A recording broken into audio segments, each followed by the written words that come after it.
As we approach the end of the 23-24 NBA season and we reflect and assess on the various talent from players around the league, one of the things we as fans look out for most are those up-and-coming players in the NBA. The young guys who have shown progress and have even surprised or exceeded expectations of most fans. And of course, that generally applies to the players who were just drafted into the NBA, seeing which rookies stood out over others, which ones have lived up to the hype, the potential to be future stars, and which ones have thus far disappointed in the early going. And like every draft class, there is always the benefit of hindsight after the fact, in which certain teams maybe wish they had selected a little differently with their pick, maybe wishing they could do a redraft.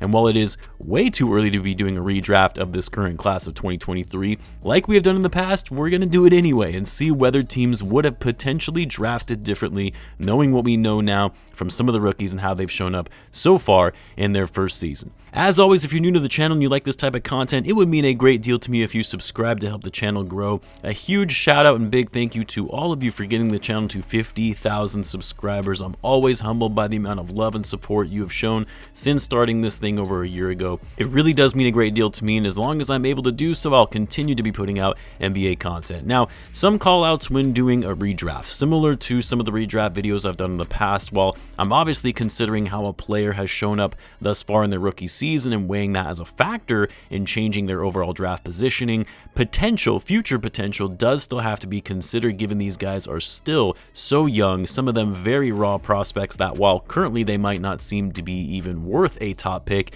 they do have the skills and intangibles necessary for being a strong NBA player. Also, as I've done in other past redraft videos, I'm only redrafting the first 10 picks. So we'll start with the number 1 pick, which is the most obvious, generational talent, having one of the best rookie seasons we've ever seen in NBA history. Yes, the winning is not there, the team record has not been great, but that hasn't been because of him, rather the roster construction and the team obviously still rebuilding. So the San Antonio Spurs absolutely still redraft Victor Wembanyama at number 1, no question. At number 2, this is where the Charlotte Hornets took Brandon Miller, which at that time, a lot of fans clowned them for this decision, including myself. Most could not believe that they could take Miller over Scoot Henderson, a player who had also been viewed as a generational prospect and would have without a doubt been a number 1 pick had he not fallen in the same draft as Wemby. In my view, I thought it was silly to not take Scoot just because you have LaMelo Ball, when you should really just take the best player available and figure it out after the fact. But thus far in the early going, it seems like the Hornets got it right. Brandon Miller is the real deal, putting up over 17 points per game on solid shooting splits, good outside game with his ability to shoot it from deep on high volume, but also attack the paint. Obviously, he's still got some work to do on his handles and general decision making, but that will come with time, given he's only 21 years old. So yeah, I actually think this was a great selection by the Hornets with his upside potential, and in a redraft, I would still have him going number 2 overall. Number 3, this is where things change, because as much as I do like Scoot Henderson, has a ton of potential to be a great scoring and passing point guard, his rookie season, for the level of hype surrounding him, has been rough. Scoot the other day posted the worst box plus minus in NBA history at minus 58 in a game, which beat his previous record of minus 56 earlier in the season. He has the worst box plus minus of any lottery pick at negative 6.5 on the year. The Blazers, who are a bad team, have been better with him off the court. His passing is decent for a rookie and what we expected of him coming into the league, but he's turning the ball over at a very high rate relative to his assists. He's 3rd in the league among rookies in points per game, only behind Wemby and Miller, but 13 points per game on over 12 shots is not efficient basketball. But again, dude is young, just turned 20. I still see a lot of potential with Scoot and his freak athleticism and handles, but in a redraft, I think the Blazers would select differently, and instead, at number 3, I'm going to have them take Amen Thompson, who was taken 4th overall by the Rockets. Thompson obviously still has a lot of work to do as a player, but you can tell he's going to be a great NBA player. Great skills, great awareness on the court. When Şengün went down with that injury and him getting more opportunity, he's been able to showcase his defensive ability of being a solid defender on the wing. He's great at cutting and getting the basket, good rebounder for his size, not a good 3-point shooter. Obviously, both him and his brother need to work on that part of their game quite a bit, but having the Blazers take him number 3 overall is a better pickup than Scoot, in my opinion. At number 4, the Rockets selected Amen Thompson here, but since he's off the board, they're going to select Jaime Jaquez. I know some will say that is a massive stretch to be taking Jaquez, who was a 4-year college player who probably doesn't have as much upside as some of these other younger guys on the list, but Jaquez has already proven early on that he belongs. Hustle player, efficient on offense with his finishing ability, high IQ, takes care of the ball, and unlike a lot of these other rookies, he's playing for a playoff team that had already had a lot of veterans, so it's not like he's putting up empty stats on a bad team. And I would argue he likely would be putting up even more impressive numbers if he was on one of these bad rebuilding teams where he was able to get more minutes.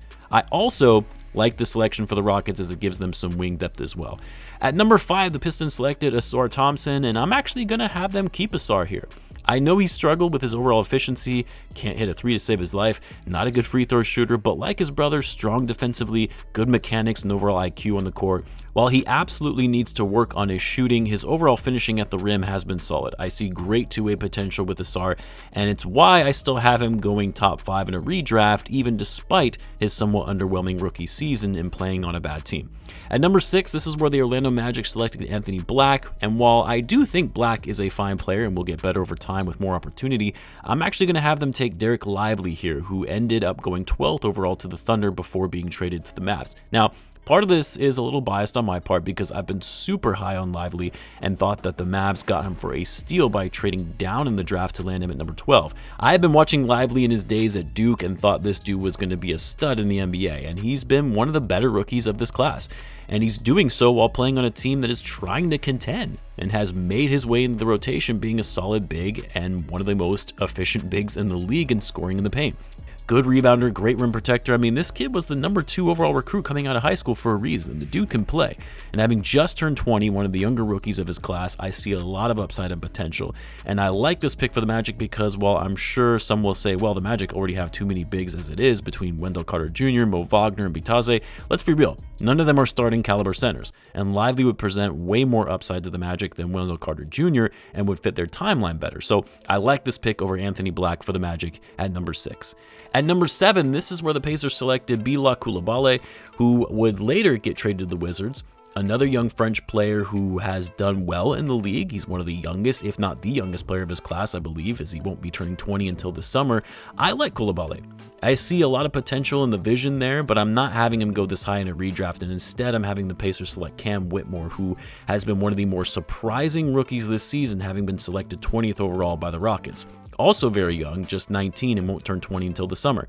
And one of the more efficient wings out there with his ability to shoot it from outside, knocking down threes at a 30% clip on 4.5 attempts per game. Takes care of the ball with good handles, good footwork. He's still pretty raw overall and is a project player, no question. But for how NBA ready he has looked in the early going and stepped up in big moments for the Rockets, what's been unfortunate is that he's been injured, so we haven't really been able to see him as much. But based on what we have seen thus far, I have high hopes for this kid, and it's why I have him going number 7 overall.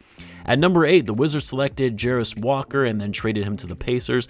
I'm not as high on Walker, and I think the Pacers would have been better served in just keeping Coulibaly, but either way, I'm going to have them taking Keontae George, who went 16th overall to the Jazz. Another better than expected rookie season for a mid-first rounder, a combo guard who can shoot, pass, play on and off the ball, high volume 3-point shooter, even though he's hadn't been able to hit them at a good clip just yet. The shot release and the shot selection is there, and I think that'll come with time. I also like this fit for the Wizards, who are really in need of some added scoring and a facilitator.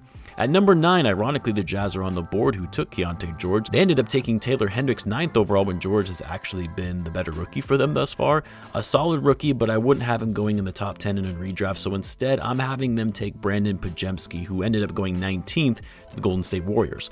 For all the recent lapses in judgment the Warriors have made and missing on draft picks, they hit on a gem in Podziemski, getting him 19th overall. Not saying he's going to be a star in the making, but a solid rotational player who can shoot, moves well, athletic, good rebounder for his size, fits very nicely with the Warriors system. In a redraft, at least what we know of this class to date, Podziemski absolutely goes in the top 10, and I like him here for the Jazz on this roster who are trying to build for the future. And then at number 10, this is where the Dallas Mavericks selected Cason Wallace before trading him to the Thunder for Derek Lively. I would maybe have taken Cason Wallace here because he's a very solid rookie. He's having a great season and likely would showcase more if he wasn't playing on a contender for the Oklahoma City Thunder. But even in a backup role, he's played very well. But instead of Wallace, I'm actually going to have the Mavs take Jordan Hawkins here, who ended up being selected as the last lottery pick at 14 by the Pelicans. Hawkins has been better than expected with his great outside shooting, needs to work on his inside scoring, and doesn't have the ability to really create his own shot. The shot selection overall needs to be improved as well, but I do see the vision. I see the potential as a future sharpshooter that can move well off the ball and fit on any team in today's NBA with the need for floor spacing and three-point shooting.